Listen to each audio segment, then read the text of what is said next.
Welcome to நான் stop cooking. இன்றைக்கி நம்ம ஒரு அருமையான டேஸ்டான லெமன் ரைஸ் தான் செய்ய போகிறோம். இது நம்ம எங்கேயாவது டூருக்கு போகும்போது எடுத்துகிட்டு போகலாம். 2 நாள் வரைக்கும் கெடாமல் இருக்கும். இது நல்ல ஒரு டேஸ்டியான ஒரு லெமன் ரைஸு. இதுக்கு நம்ம சைட் டிஷ்ஷாக அப்பளம் தொட்டுக்கலாம், இல்லைனா நம்ம உருளைக்கிழங்கு சிப்ஸு தொட்டுக்கலாம், உருளைக்கிழங்கு ஃப்ரை செஞ்சு கூட தொட்டுக்கலாம். அருமையாக இருக்கும். வாங்க இந்த லெமன் ரைஸு எப்படி செய்யலான்ட்டு பார்க்கலாம்.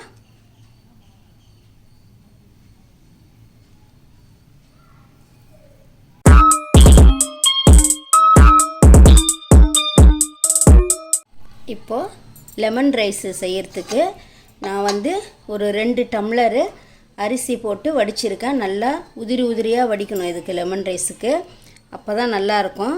இப்போ இதில் 1 டீஸ்பூன் நல்லெண்ணெய் விட்டு இப்போ இதை நம்ம நல்லா இப்படி கிளறி விட்டுடலாம்.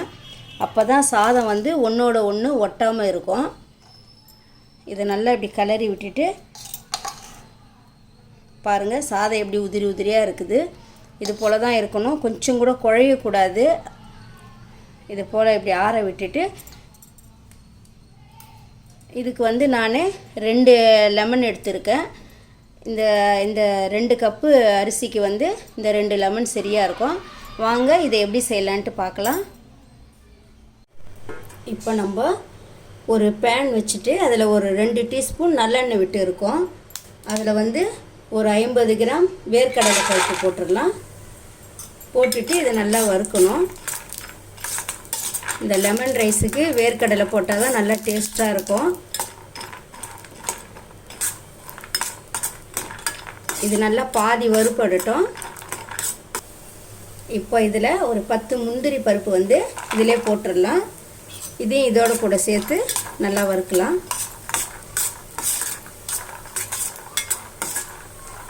இப்போ இது 2த்தையும் வறுத்துட்டு நம்ம இதை ஒரு பிளேட்டில் எடுத்து வச்சுக்கலாம்.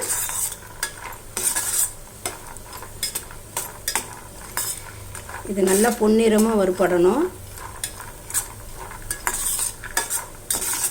முந்திரி நம்ம இன்னும் அதிகமாக கூட போடலாம், நல்லா டேஸ்ட்டாக இருக்கும் இந்த லெமன் ரைஸுக்கு.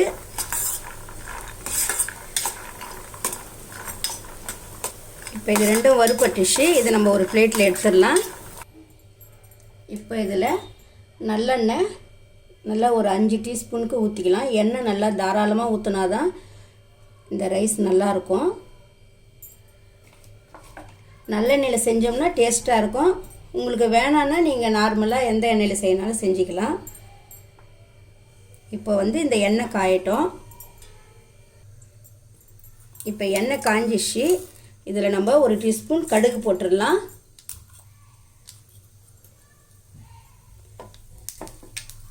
இது கடுகு பொரிஞ்ச உடனே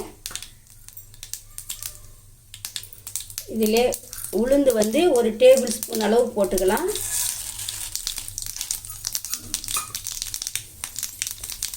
கடலைப்பருப்பு ஒரு டேபிள் ஸ்பூன் அளவு போட்டுக்கலாம். இது நல்லா நம்ம தீ சிறுவ வச்சுட்டு தீயாத அளவுக்கு நம்ம இதை வறுக்கப்படணும். பாருங்கள், நல்லா பொன்னிறமாக வறுக்கணும். இதை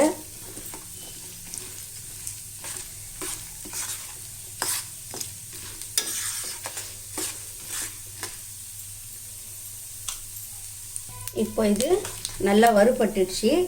இதில் நம்ம ஒரு 3 வரமிளகாய் போட்டுக்கலாம். ஒரு 4 பச்சை மிளகாய் போட்டுக்கலாம். இதிலே பொடியாக அரிஞ்ச இஞ்சி ஒரு சின்ன துண்டு போட்டுக்கலாம். போட்டு இதையும் நல்லா வறுத்துடணும். இதில் கருவேப்பிலை நிறையா போட்டுக்கலாம். அப்போ நல்லா டேஸ்ட்டாக இருக்கும்.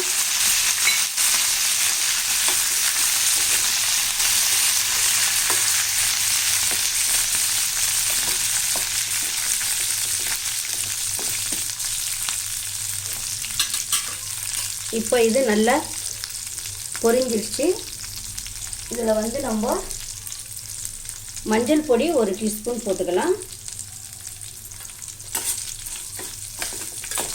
இதை நல்லா இதில் கிளறி விட்டுட்டு தேவையான அளவு சால்ட்டு இந்த லெமன் ரைஸுக்கு தேவையான அளவு போட்டுக்கலாம். காரம் வந்து உங்களுக்கு எப்படி விருப்பமோ அது மாதிரி குறைச்சி கூட்டி கூட போட்டுக்கலாம். உங்களுக்கு இன்னும் காரம் அதிகமாக வேணும்னாலும் போட்டுக்கலாம். அவ்வளோதான். இப்போ வந்து நம்ம ஸ்டவ்வை ஆஃப் பண்ணிவிட்டு இந்த லெமன் ஜூஸ் பிழிஞ்சு வச்சுருக்கோம் இல்லைங்களா, இதையும் வந்து இதிலே விட்டுடலாம். அவ்வளோதான். இது வந்து அடுப்பு எரியும் போதே ஊற்றக்கூடாது. ஸ்டவ்வை ஆஃப் பண்ணிவிட்டு தான் இந்த லெமன் ஜூஸ் இதில் ஊற்றணும். இப்போ இது இந்த சூட்லேயே இதுவாகிடும். அவ்வளோதான். இது வந்து நல்லா ஆறட்டும். இதில் வந்து கொஞ்சம் பெருங்காய பொடி தூவிடலாம்.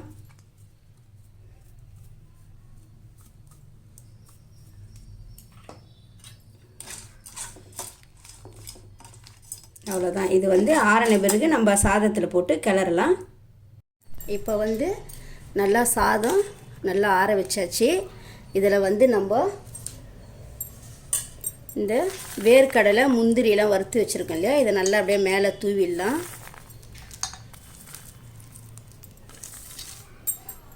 இதை நல்லா தூவிட்டு இப்போது இதில் வந்து நம்ம இந்த எலுமிச்சை சாரெல்லாம் போட்டு நம்ம இந்த இது பண்ணி வச்சுருக்கோம் இல்லைங்களா தாளித்து, இதை வந்து நம்ம இதிலே கொட்டிடலாம். இப்போ வந்து இதை நல்லா நம்ம கிளறி விடணும். எல்லா இடமும் பரவுற மாதிரி நல்லா இதை கிளறணும். பாருங்கள், சாதம் நல்லா இப்படி உதிரி உதிரியாக இருக்கணும். அப்போ தான் இந்த சாதம் நல்லாயிருக்கும் சாப்பிட்றதுக்கு.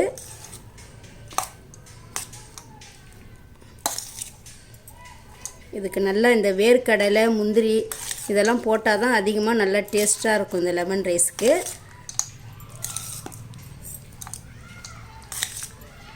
இதை நல்லா ஃபுல்லாக நல்லா கிளறிடணும். இப்போ இந்த சாதத்தை நல்லா நம்ம கிளறியாச்சு. இது வந்து நல்லா ஒரு 1 hour ஊறணும். அப்போ தான் சாப்பிடும்போது இன்னும் நல்லா டேஸ்ட்டாக இருக்கும் உடனே சாப்பிட்றத விட. பாருங்கள் எவ்வளோ அழகாக நல்லா ஒரு கலர்ஃபுல்லாக இருக்குது இந்த லெமன் ரைஸை. நீங்களும் செஞ்சு பாருங்கள். செஞ்சு பார்த்துட்டு எப்படி இருக்குன்ட்டு சொல்லுங்கள். இந்த வீடியோ உங்களுக்கு பிடிச்சிருந்தா லைக் பண்ணுங்கள், ஷேர் பண்ணுங்கள், கமெண்ட் பண்ணுங்கள், சப்ஸ்கிரைப் பண்ணுங்கள்.